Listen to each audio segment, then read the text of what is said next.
ہر کوشش کی اور یہ پوری کوشش کی کہ جب 90 دن کے اندر واضح تھا، آئین کے اندر واضح تھا کہ 90 دن سے زیادہ جب اسمبلی ڈیزالو کی، ہم نے قربان کی اپنی دونوں اسمبلیز، تو جب یہ واضح تھا کہ 90 دن کے آگے نہیں جا سکتا الیکشن، تو انہوں نے پوری کوشش کی، گورنرز کو ساتھ ملایا، انہوں نے ہر کوشش کی کہ کسی طرح یہ الیکشن نہ ہو۔ اور سپریم کورٹ نے جب آج فیصلہ کیا تو میں پہلے تو سپریم کورٹ کو یہ کہنا چاہتا ہوں کہ قوم آپ کے ساتھ کھڑی ہے، قوم اس ملک میں ترسی ہوئی ہے انصاف کے لیے، رول آف لا کے لیے، اور میں آپ کو یقین دلاتا ہوں کہ یہ 99 نہیں ہے، 98 99 میں جب اس نے اسی نون لیگ نے ایک سپریم کورٹ کے چیف جسٹس کو ڈنڈوں سے اٹیک کیا اور بھگوایا وہاں سے، اور پھر پیسے دیے، وہی رفیق تاڑڑ وہ پیسے لے کے بریف کیس لے کے گیا اور کوئٹہ بینچ خریدے، اور وہ چیف جسٹس جو سب آج تک سب سجاد علی شاہ کو سمجھتے ہیں کہ وہ ایک ایماندار دیانتدار چیف جسٹس تھا، اس کو سپریم کورٹ سے انہوں نے ہٹوایا، انہوں نے جوڈیشری کو تقسیم کیا۔ اور آج میں یہ دیکھ رہا ہوں لا منسٹر نے جو اسٹیٹمنٹ دی ہے، شرمناک ہے، پھر سے جوڈیشری کو تقسیم کرنے کی کوشش کی، جبکہ 5 ممبر بینچ نے سب نے ایک ہی چیز کہی کہ 90 دن سے آگے نہیں جا سکتا، 90 دن کے اندر الیکشن ہوں گے، 5 نے یہ کہا، اور انہوں نے 2 نے نہیں اتفاق کیا، لیکن اس چیز کے اوپر تو 5 متفق تھے کہ 90 دن کے اندر الیکشن کروانے۔ اور میں یہ جو لا منسٹر کی جو کوشش ہے اور نون لیگ کی ہمیشہ یہ کوشش رہی ہے کہ یہ انصاف سے بھاگتے ہیں، یہ آزاد عدلیہ کو کبھی نہیں چاہیں گے، کیونکہ یہ سارے اداروں کو کنٹرول کر کے ہی غیر قانونی چیز کر سکتے ہیں۔ جب تک ججز ان کے کنٹرول میں نہ ہوں، اور یہ جب ایک جج کو ٹیلی فون کر کے کہہ رہے ہیں کہ بے نظیر کو 3 سال نہیں 5 سال سزا ملنی چاہیے، یہ اس طرح کے ججز چاہتے ہیں۔ ان کو کبھی بھی آزاد اور کریڈیبل دیانتدار عدلیہ ان کو کبھی بھی پسند نہیں تھی۔ اور یہ آج حیرت یہ ہے کہ سپریم کورٹ کا فیصلہ آ گیا، لیکن ایک فضا ملک میں بنی ہوئی ہے کہ پھر بھی شاید 90 دن میں الیکشن نہ ہو۔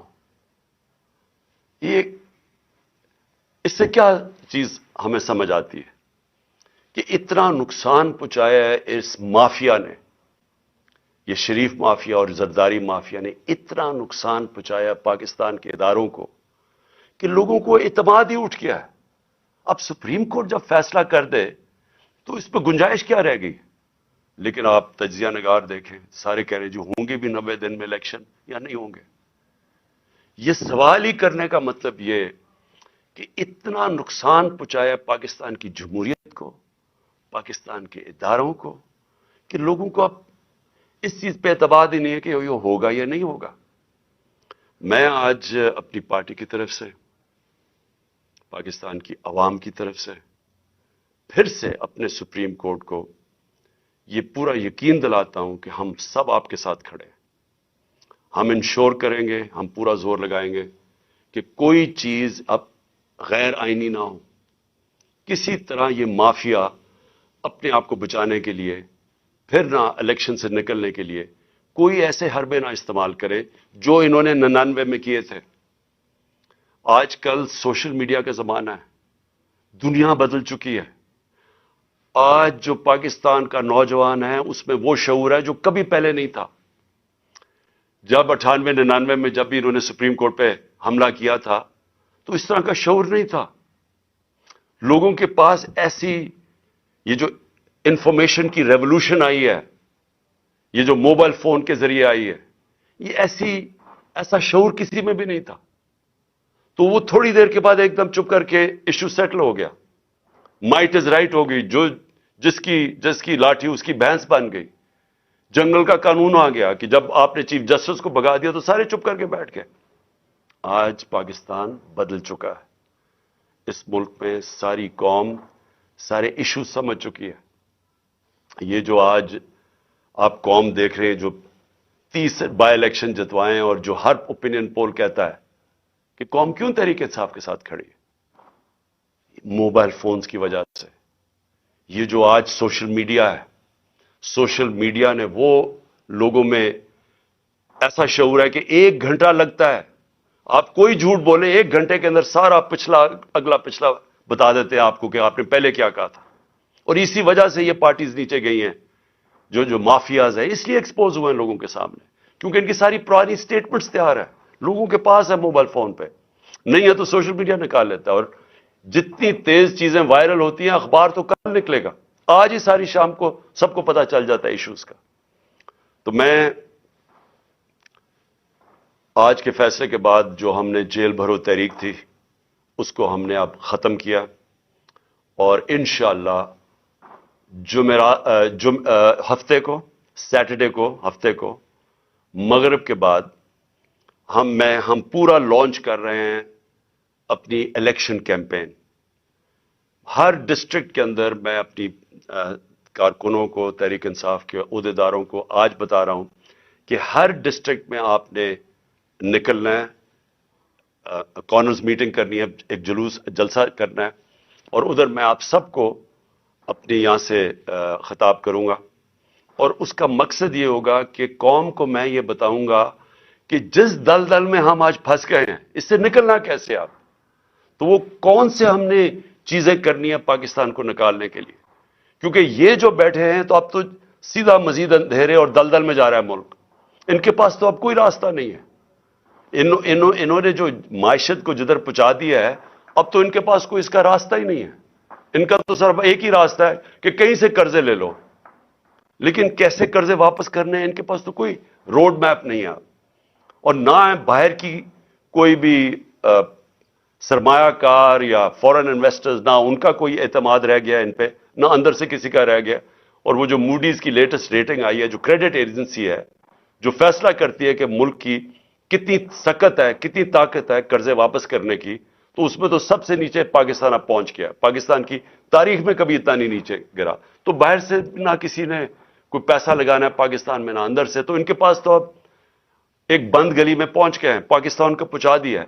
تو انشاءاللہ ہفتے کی رات کو میں آپ کے سامنے ایک روڈ میپ رکھوں گا، کیونکہ الیکشن اب ہم اپنی کیمپین اناؤنس کرتے ہوئے آپ سب کو بتائیں گے کہ ہم نے اب کرنا کیا، آگے ہم نے کیسے کون سے وہ قدم اٹھانے ہیں جو انشاءاللہ پاکستان کو اس مشکل مرحلے سے نکالے گا. میں جو دوسری بات کرنا چاہتا ہوں آج وہ یہ کہ پچھلے 10 مہینے میں جس طرح کے پاکستان میں ہمارے لوگوں کی بنیادی حقوق جس طرح ان کو پامال کیا گیا، رد کیا گیا، جو ہمارے خلاف پرسیکیوشن کی گئی، انتقامی کارروائی کبھی پاکستان کی تاریخ میں ایسے نہیں ہوئی. یعنی جو انہوں نے ہمیں کرش کرنے کی کوشش کی، اور جیسے جیسے تحریک انصاف کی مقبولیت بڑھتی گئی اتنے ہی انہوں نے وہ زیادہ وہ قدم اٹھائے ہمارے خلاف ہر قسم کی، یعنی کیسز بنانا، تشدد کرنا، جو کبھی پاکستان میں کسی اپوزیشن کے اوپر اس طرح نہیں، کسی جمہوریت میں نہیں ہوا. ہمارے لوگوں کے اوپر میں کبھی بھی بھول نہیں سکتا کہ جو تشدد کیا گیا اعظم سواتی پہ، شہباز گل پہ، جو صحافیوں سے کیا گیا، یعنی کبھی اس طرح کے جو ارشد شریف، یعنی دردناک کہانی ارشد شریف کی کہ کیسے اس کے اوپر اس کو دھمکیاں دی گئی، موت کا خطرہ تھا، ملک سے باہر گیا، پھر کیسے شہید کیا گیا اس کو، اور باقی صحافیوں سے جو کیا گیا، جمیل فاروقی ننگا کر کے اس کو تشدد، ایاز امیر جیسے ایک دانشور جن کی رسپیکٹ ہے، عزت ہے معاشرے میں، ان کو جو ذلیل کرنے کی کوشش کی گئی، سمیع ابراہیم اس کو جو کیا، غلام حسین کو اٹھا کے جیل میں ڈال دیا، اور پھر جو سوشل میڈیا کے لوگوں سے جو کیا گیا، لوگوں کو اٹھایا گیا. میں پہلے بھی بتا چکا ہوں، ماں باپ نے مجھے بتایا کہ ان کے ینگ بچوں کو اٹھایا گیا، 2 دن رکھا گیا، مارا پیٹا ان کو، اور پھر ان کو گھر واپس بھیجا، دھمکیاں دی گئیں، کئی اسے سٹیٹمنٹس میرے خلاف دلوائی واپس بھیجتے ہوئے. یہ کبھی ایسے پاکستان میں نہیں ہوا. ہمارے کتنے لوگوں کو 25 مئی پہ کیسز بنائے گئے، اب پھر نئے کیسز بنا دیے. کل جو اسلام آباد میں طلب کیا گیا مجھے، سب کو ڈیٹ پتا تھی، ساروں کو جب ڈیٹ فکس کر دی عدالت نے تو سب کو پتا تھا میں آ رہا ہوں اسلام آباد. سب کو پتا ہوں کہ میں پہلی دفعہ جب سے مجھے یہ گولیاں لگی ہیں اس کے پہلی دفعہ اسلام آباد آنا ہے، تو لوگوں نے تو آنا تھا. لیکن جو اب لوگوں کے جنون دیکھ کے جو بھی آپ کے سامنے وہ فوٹیج تو سامنے ہیں، اس کے اوپر دہشت گردی کے کیسز بنا دیے. مزید میرے اوپر 2 اور کیسز بنا دیے. 74 کیسز ہیں میرے اوپر، ساری سینئر لیڈرشپ کے اوپر کیسز بنا دیے. مجھے یہ بتائیں کہ پاکستان کی تاریخ میں کس دور کے اندر اس طرح قانون کو مس یوز کیا گیا، دہشت گردی کے قانون کو کس دور میں مس یوز کیا گیا. میرے اوپر دہشت گردی کا پرچہ کیسے بنا؟ الیکشن کمیشن کے باہر ایک پرامن احتجاج ہوتا ہے. نون لیگ پوچھے ان کے دور میں، ہمارے دور میں انہوں نے الیکشن کمیشن کے باہر احتجاج کیا، کتنے ان کے اوپر پرچے ہوئے. مریم نواز نے جب وہ نیب گئی، اس نے پتھراؤ کیا نیب کا، پلان کر کے ان کے لوگوں نے جا کے پتھراؤ کیا. کتنے دہشت گردی کے کیسز بنے. میرے اوپر 74 کیسز میں سے جو کیس بنا دہشت گردی کا، الیکشن کمیشن کے باہر احتجاج ہوتا ہے، میں گھر پہ ہوتا ہوں، میرے اوپر دہشت گردی کا کیس. پھر یہ جو الیکشن کمیشن جو سب پتا ہے، اب جو الیکشن کمیشن کا رول رہا ہے اس کے اندر، جب سے ہم نے اپنی اسمبلیز ڈیزالو کی، جو انہوں نے کیئر ٹیکر بنایا، جس طرح کی یعنی وہ لوگوں کو بٹھایا جو ہمارے دشمن ہیں، کسی طرح بھی وہ نیوٹرل کیئر ٹیکر میں فٹ نہیں کرتے. الیکشن کمیشن نے ہمارے مخالفین کو یہاں کے بٹھا دیا. جتنے کیسز الیکشن کمیشن کرتا ہے ہمارے خلاف، سب کو پتا ہے کہ اس سے زیادہ جانبدار الیکشن کمیشن آیا نہیں ہے. وہ الیکشن کمیشن پہلے میرے اوپر کیس لگا تھا توشہ خانہ کا. توشہ خانہ کا کیس ہے کیا، میں ذرا آج سب قوم کے سامنے کلیئر کر دوں. 70 سال سے پاکستان کا قانون کیا ہے، جب بھی آپ کو کوئی باہر سے گفٹس ملتی ہیں، جو 70 سال سے ہیڈ آف سٹیٹس کو گفٹ ملتی ہیں، بیوروکریٹس کو ملتی ہیں، جنرلز کو، آرمی چیف کو ملتی ہیں، قانون یہ ہے کہ وہ جاتا ہے توشہ خانہ میں، اور پرانے زمانے میں 20% یا 15% آپ دیتے تھے اور آپ وہ گفٹ رکھ سکتے تھے. یہ قانون تھا. ہمارے زمانے میں وہ 50% ہم نے کر دیا. 50% آپ توشہ خانہ میں دیتے تھے، آپ وہ رکھ سکتے تھے. اس کے بعد وہ آپ کی پراپرٹی بن جاتی تھی. آج تک کبھی کسی سے پوچھا کہ اس نے اس کے بعد کیا کیا؟ میری مرضی، میری پراپرٹی ہے، میں جو مرضی کروں. اس کے اوپر کیس کر دیا ہے. میں چیلنج کرتا ہوں کہ جس دن یہ عدالت میں جائے گا یہ کیس فارغ ہو جائے گا. لیکن جنہوں نے توشہ خانہ سے چوری کیا، آصف زرداری نے اور نواز شریف نے، گاڑی آپ توشہ خانہ سے نہیں نکال سکتے. 4 گاڑیاں نواز شریف نے رکھی استعمال کر کے، 8 سال کے بعد کہتا جی توشہ خانہ میں پیسے دے کے لیتا ہوں. زرداری نے 4 گاڑیاں توشہ خانہ سے نکالی. یہ تو قانون، یہ تو چوری ہے. ان کے اوپر کیس نہیں ہے. ان کے کیس بھی پڑا ہوا تھا نیب میں، وہ نیب نے خارج کر دیا وہ کیس. اور دوسرا کیس ہے فورن فنڈنگ کا. پہلے تو پتا چلا کہ وہ فورن فنڈنگ ہی نہیں تھی. اس کے بعد الیکشن کمیشن نے چینج کیا، پروہیبٹو فنڈنگ. اس کے اندر تو کچھ تھا ہی نہیں کیس میں. اس کیس کو جو عدالت نے رد کیا ہوا ہے، بیل دے دی ہے سب کو، مجھے اس کے اوپر وارنٹ نکال دیے. جس وقت وہ عدالت میں جائے گا وہ خارج ہو جائے گا. لیکن دوسری طرف ذرا دیکھیں کہ ان کے کیسز جو معاف ہوئے ہیں،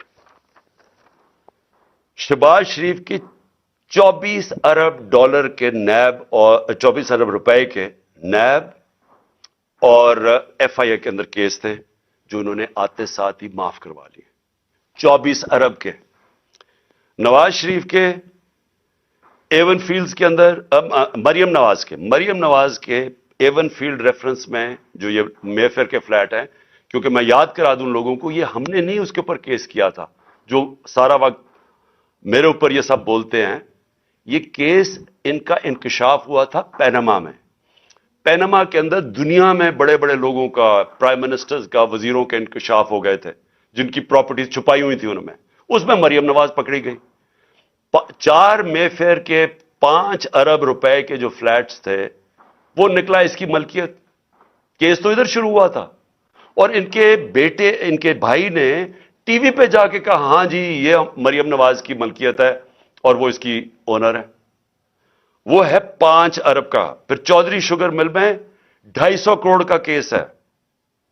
پھر نواز شریف کا چودھری شوگر مل میں اس کے اوپر بھی 250 کروڑ کا کیس ہے. اور پھر توشہ خانہ میں 25 کروڑ کا کیس ہے. یہ سب معاف ہو چکے ہیں.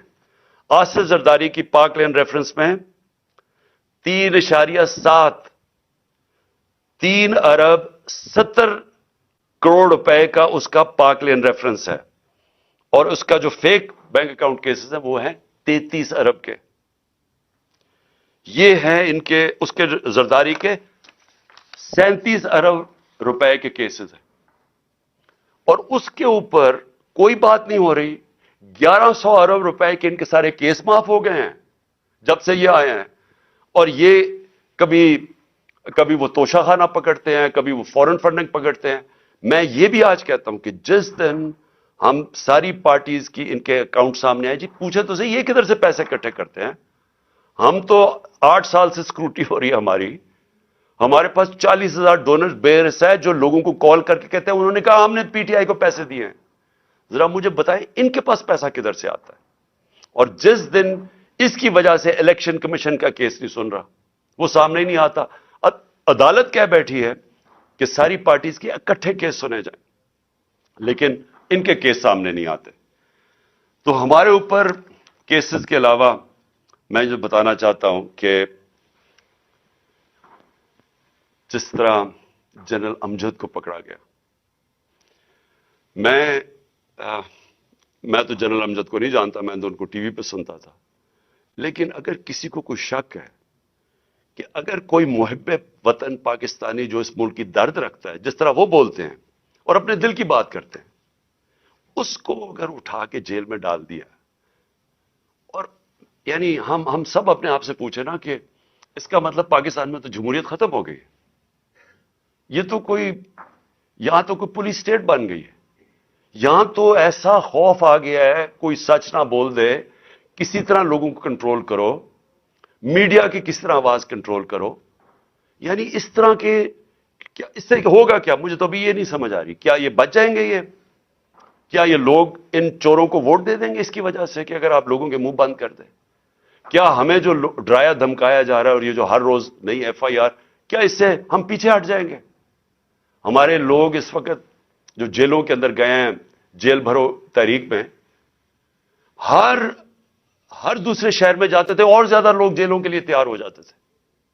انہوں نے حالانکہ جیلوں میں، ہم پولیٹیکل پرزنرز یہ جا رہے ہیں، ہم سیاسی پرزنر، کوئی مجرم نہیں ہے، لیکن جیلوں میں ایسے رکھ رہے ہیں جیسے کہ کوئی دہشت گرد آ گئے یا کوئی ڈاکو آ گئے یا کرمنلز آ گئے، اس طرح کی ٹریٹمنٹ دے رہے ہیں. لیکن اس سے کوئی ڈرا نہیں ہے. لوگوں کا ہر شہر میں اور زیادہ لوگ تیار ہو گئے جیل میں جانے کے لیے. اور میں نے تو ابھی کال دینی تھی سارے پاکستان کے لیے. اگر یہ الیکشنز نہ کرواتے تو میرا اگلا تھا کہ ایک دن میں نے سارے پاکستان کو کال دینی تھی، سب ہم جا کے جیل بھر دیں. کیا کریں گے یہ؟ تو یہ خوف ہی دلوا رہے ہیں نا. یہ قوم، اس خوف کی زنجیریں انہوں نے توڑ دی ہیں. کسی کو خوف نہیں ہے اس کا، لیکن ملک کو تباہی کی طرف دھکیل رہے ہیں. یہ سارے جو حربے استعمال کیے جا رہے ہیں ملک کو ادھر دھکیل رہے ہیں جدھر شاید کوئی بھی نہ نکال سکے اگر یہ زیادہ دیر بیٹھ گئے. میں ایک آج بات کرنا چاہتا ہوں، آخری 2 پوائنٹس ہیں میرے اوپر حملہ ہوتا ہے، مجھے پتا ہوتا ہے، اس سے پہلے میں بولتا رہا کہ میرے اوپر حملہ کرنے لگے ہیں، یہ میرے اوپر اٹیمپٹ ہونے لگا ہے، دینی انتہا پسند کے نام پہ مجھے مارا جائے گا. میں کہتا رہا اور میں نے کہا کہ اس میں طاقتور لوگ شامل ہیں، نام نہیں میں نے لیے. جب میرے اوپر اٹیمپٹ ہوا اور اللہ کی کوئی خاص ہی کرم تھا، اس نے مجھے بچا لیا، تو اس کے بعد میں نے ان 3 لوگوں کے نام لیے: ڈرٹی ہیری، شہباز شریف اور رانا ثناءاللہ. یہ تینوں شامل تھے. اور نواز شریف کو پتا تھا لندن میں بیٹھ کے. تسنیم حیدر کا جو لندن میں اس نے بات چیت کی، اس کا بیان کیوں نہیں ریکارڈ کیا گیا؟ ہمارے جے آئی ٹی نے کیا، اس کو جے آئی ٹی کو ختم کر دیا. JIT کو وہ کیا کہتا ہے کہ اس نے خود سنا نواز شریف کو کہتے ہوئے کہ عمران خان اور ارشد شریف کو مروانا ہے. وہ بیان یہ دیتا ہے اور جا کے اس نے پولیس اسٹیشن میں یہ بیان دیا ہے. اس کا جو وکیل ہے مہتاب, اس نے کنفرم کیا ہے کہ پولیس میں وہ بیان دیتا ہے کہ یہ وہاں پلان بنا تھا مجھے مروانے کا اور ارشد شریف کو, اور مدد مانگ رہا تھا اس کی کہ پرووائڈ کرے کہیں مارنے والا شوٹر. JIT ریکارڈ کرتی ہے تسیم کی اس کی جو ویڈیو. اس کے بعد کیا مجبوری تھی کہ کیئر ٹیکر گورنمنٹ JIT ختم کر دیتی ہے, اور JIT ختم کر کے 4 ان لوگوں کو JIT پہ بٹھا دیتی ہے, وہ JIT کے جو ممبرز جن کے اوپر پروسیکیوٹر جنرل کہتا ہے ٹیررسٹ کی عدالت میں جدھر کیس ہو رہا ہے, اس عدالت میں جج کے سامنے وہ پروسیکیوٹر کہتا ہے کہ 4 لوگ جو JIT کے ممبرز تھے انہوں نے JIT کو سیبوٹاج کرنے کی کوشش کی, ان کے اوپر کارروائی ہونی چاہیے. ان کو آپ JIT کے اوپر لے آئے ہیں یہ لوگ, ان کے ذریعے اب انویسٹیگیشن ہوگی. میرا اپنی ساری قوم کے سامنے سوال یہ ہے کہ کون ڈرا ہوا ہے اتنا زیادہ؟ کیوں ڈرے ہوئے ہیں یہ؟ اگر یہ بے قصور ہیں تو JIT کو کام کرنے دیتے. کیوں اتنے خوف زدہ ہیں کہ سچ قوم کے سامنے آ جائے گا؟ کیونکہ طاقتور یہ سارے اس میں ملوث ہیں. اب میں نے دوسری بات یہ کی کہ میرے اوپر یہ پھر اٹیک کریں گے. یہ زیادہ خوف زدہ ہیں. اب خوف زدہ یہ ہیں کہ یہ اگر اقتدار میں آ گیا تو شاید ان کی شامت آ جائے گی. اس ڈر سے اب انہوں نے پھر سے مجھے قتل کرنے کی کوشش کرنی ہے. میں ساری قوم کے سامنے کہہ رہا ہوں, یہ 3 اور بھی ان دونوں کے لوگوں کے ابھی میں نام نہیں لے رہا, لیکن میں نے اپنی ٹیپ کے اندر ان دونوں کے نام رکھے ہوئے جو میں نے ایک ٹیپ پہلے کی ریکارڈ کروائی ہوئے, کون وہ لوگ تھے جو شروع سے مجھے چاہتے تھے قتل کرنا. ان 3 کے علاوہ 2 اور کے نام ہیں اس میں, وہ سب سامنے آ جائے گا. لیکن میں قوم کے سامنے اب سوال یہ پوچھتا ہوں کہ جب میں کہہ رہا ہوں مجھے خطرہ تھا, پہلے میں کہہ رہا تھا مجھے خطرہ ہے, وہ اٹیمپٹ ہوا, اللہ نے بچایا. اب میں پھر کہہ رہا ہوں میرے پہ خطرہ ہے. میں اب یہ سوال پوچھتا ہوں کہ مجھے یہ عدالتوں میں جو دھکیلتے ہیں, کیا ان کو پتہ نہیں کہ میری جان خطرے میں ہے؟ میں نے جب لاہور ہائی کورٹ سے میرے جو وکیل تھے خواجہ طارق رحیم, انہوں نے وہ جج کو بتایا کہ دیکھیں اس کی جان خطرے میں ہے, آپ کو جب تک سیکیورٹی نہیں پرووائڈ کریں گے اس کو یہاں عدالت میں نہ لے کے آئیں. جج صاحب نے کہا, پولیس کو آرڈر کیا کہ اس کو سیکیورٹی پرووائڈ کی جائے, لیکن عدالت میں آنا پڑے گا. جب میں ہائی کورٹ پہنچا تو وہاں پولیس سیکیورٹی کیا پرووائڈ کرتی, پولیس ہی بھاگ گئی. میں گاڑی میں بیٹھا رہا بڑی دیر کیونکہ وہاں کوئی سیکیورٹی نہیں تھی. آخر میں کیونکہ میں اپنی عدلیہ کی عزت کرتا ہوں اور کروانا چاہتا ہوں قوم کو, اس کی وجہ سے میں پھر چل کے گیا وہاں. اس کے بعد اب پھر 3 مجھے پیشیاں بھرنی پڑی اسلام آباد میں, اور پیشیاں یہ ہیں کہ جناب دہشت گردی کا میرے پر کیس جو ہے کہ میں وہاں تھا بھی نہیں, وہ ادھر الیکشن کمیشن کے باہر جدھر مظاہرہ ہوتا ہے میرے پر کیس ہے. اس طرح کے کیسز ہیں. یہ کیسز نہیں ہے کہ اربوں روپے کی ملک کا پیسہ چوری کر کے ملک سے باہر لے گیا جو ان چوروں نے کیا ہوا ہے. اس کے اوپر 3 مختلف جگہ پہ مجھے پیشی کرنی پڑی. کوئی پولیس سیکیورٹی نہیں تھی, کوئی بھی کسی ٹائم پہ واردات کر سکتا تھا. اور مجھے بچانا کس نے تھا؟ میں اپنی عدلیہ سے آج کہنا چاہتا ہوں کہ کس نے مجھے ڈیفینڈ کرنا ہے؟ جنہوں نے مجھے ڈیفینڈ کرنا ہے ان سے ہی مجھے خطرہ ہے. کیا انٹیریئر منسٹر مجھے ڈیفینڈ کرے گا؟ یہ شہباز شریف کرے گا؟ ان کے نیچے ساری فیڈرل گورنمنٹ کی ایجنسیز ہیں, ان کے نیچے پولیس ہے, تو خطرہ تو ان سے ہے. کیا ڈرٹی ہیری مجھے ڈیفینڈ کرے گا جو خود ہی سب سے بڑا خطرہ مجھے اس سے ہے؟ کون ڈیفینڈ کرے گا؟ تو مجھے ان پبلک جگہوں پہ لے کے جا رہے ہیں, جبکہ میں یہ بتا دوں جو نوید جو شوٹر ہے جس نے مجھے گولیاں ماری تھی, یہ 3 میری ٹانگ پہ اور اوروں کو لگی تھی, اس کی ٹرائل اس کو عدالت نہیں جانا پڑا کیونکہ وہ کہتے ہیں اس کی جان کو خطرہ ہے. اس کی جیل میں ہو رہی ہے ٹرائل, اس کی ویڈیو کانفرنس پہ ہو رہی ہے. تو میری کیوں نہیں ہو سکتی؟ میں نے جرم کتنا, جو قتل کرنے والا ہے وہ تو وہاں بیٹھ کے اس کا ٹرائل ہو رہی. مجھے ہر جگہ عدالتوں پہ لے کے جا رہے ہیں. میں چیف جسٹس صاحب کو لیٹر لکھوں گا کہ ہمارے دور میں جب میں پرائم منسٹر تھا تو ایک جج صاحب نے نواز شریف کو کوئی بیمار ہوا، اور آپ پتہ سارا وہ فیک بیماریاں تھیں، ہر چیز ہی اس کی 2 نمبر ہوتی ہے. جب وہ بیمار ہوا تو ہمیں فیڈرل گورنمنٹ کو حکم آیا کہ آپ ذمہ دار ہوں گے، اگر اس کو کچھ ہوا تو مجھے کچھ ہوا تو کون ذمہ دار ہوگا؟ کیونکہ جنہوں نے ذمہ دار ہونا وہ تو خود ہی مارنے کے چکر میں ہے مجھے. تو اس لیے میں اپنے چیف جسٹس صاحب لاہور ہائی کورٹ اردو بھی لکھوں گا کہ مجھے ہر دوسرے دن یہ ثناء اللہ جیسے بدماش جنہوں نے زندگی میں کوئی صحیح کام کیا نہیں ہے، وہ ہر دوسرے دن کوئی نہ کوئی کیسز کرتے جاتے ہیں، تو میں چکر لگاتا جاؤں گا اور کون پروٹیکشن دے گا؟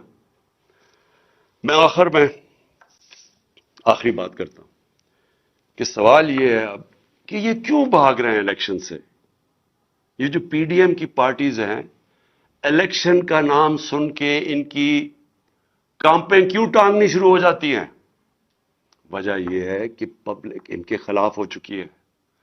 وجہ یہ ہے کہ پہلے تو 30 سال سے ان کی چوریوں کا ساری قوم کو پتا تھا، اس کی وجہ سے تو مجھے ووٹ پڑی تھی.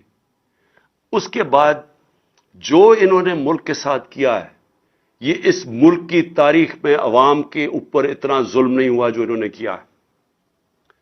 جب سے یہ آئے ہیں، اب یہ میں اپنا نہیں کہہ رہا، میں ڈاکٹر حفیظ پاشا کا کہہ رہا ہوں، وہ ایسٹیمیٹ کرتے ہیں کہ 1.5 کروڑ لوگ مزید غربت کی لکیر سے نیچے چلے گئے ہیں. وہ ایسٹیمیٹ کرتے ہیں کہ 80 لاکھ لوگ بے روزگار ہو چکے ہیں جب سے یہ آئے ہیں. وہ یہ کہہ رہے ہیں کہ پاکستان کی تاریخ کی سب سے زیادہ مہنگائی ہوئی ہے.